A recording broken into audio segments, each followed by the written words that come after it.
Okay, so this is going to be a three-parter. Sorry. I don't know why. I think it's just the internet in the house. Again, I'm at my godparents' house, so it is what it is. The Fool card. So we are definitely experiencing a new beginning. As I'm walking along, I see this leaf, and I'm like, oh. Then I'm like, oh yeah, my herbal tarot card. Like I haven't pulled up this deck for a little while. So, the Fool card. So it may feel like, yeah, you're stepping off a ledge. I know.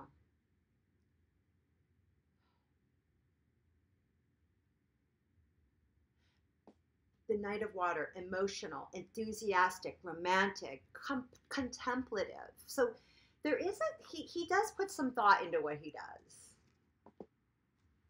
He definitely does.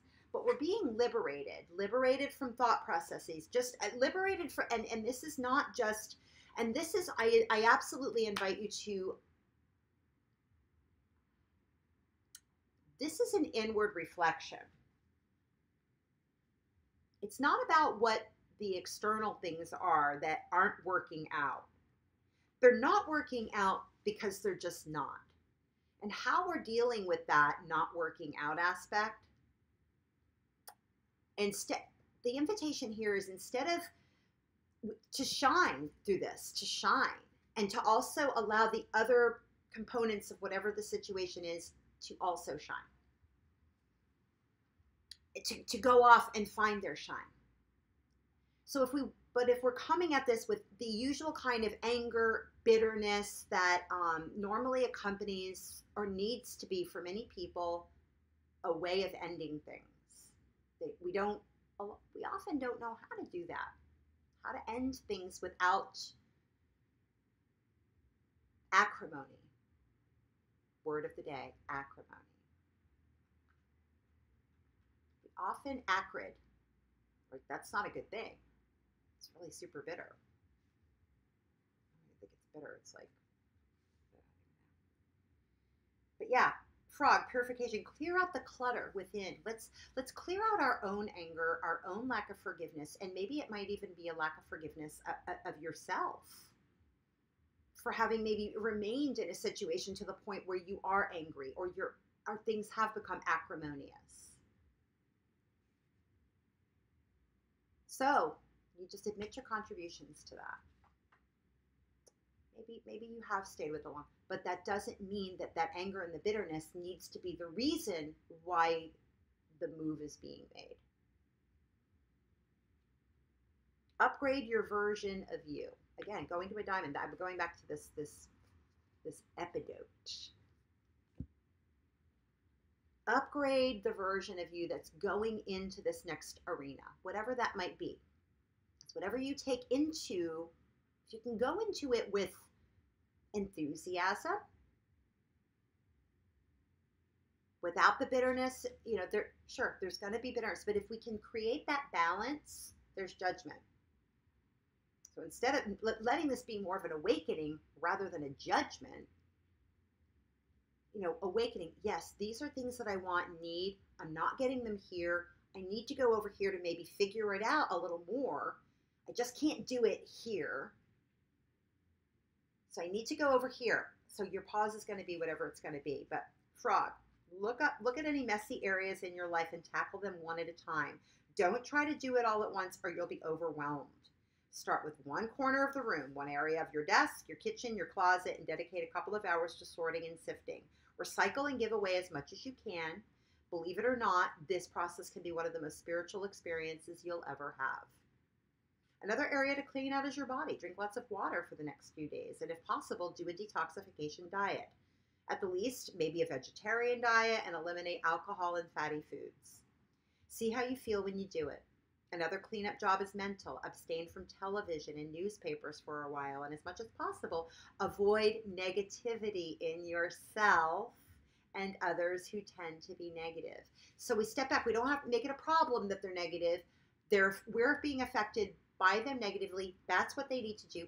What do we need to do in order to manage ourselves and make, stepping away to manage our own negativity. So clear out and clean up whatever your spiritual practice as well. Do whatever works that helps you feel closer to God, whether it's prayer, God, or whoever is your higher power, whatever higher version of whatever's bigger than you, right? Whether it's prayer, meditation, or a walk in the forest, it's simple. You can sing, you can rhythm, you can rainmake. Be a little more sensitive. Again, malachite.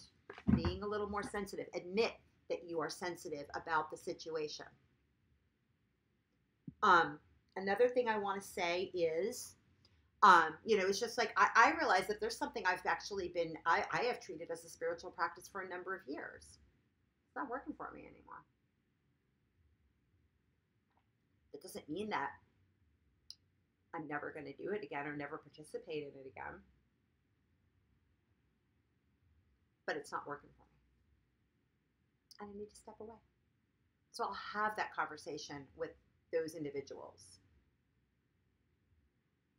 But it's just not something that's serving me.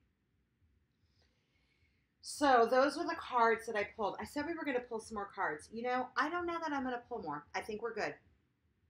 I pulled the ginseng and the frog, and then we brought in the other ones, and we brought Kali. I don't feel called. And then also, the other one that's on top here is dragonfly. You know who you are.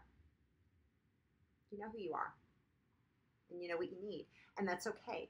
We can also know who we are without making it the other person's problem.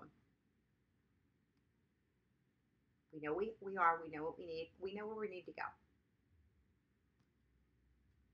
It's okay. And that doesn't mean that the other components of whatever your situation are going to be okay with it. And that's why investing in a different kind of way to support yourself and your spirit, your soul, who you are, is appropriate. So you can walk away with grace. That's all I'm going to do. I may or may not be back tomorrow night for a reading, but I will get to one. I love you. It's been nice. It's nice to be back. Please let me know if you have any questions, if you have some comments. I'm sorry I'm doing this in 3 parts. It's just weird. I obviously need to figure out my technology. I'll work on that. If you want a private reading, let me know. All right? Oh, and share this with anybody who you think might need to hear it. All right? Thanks. Take care.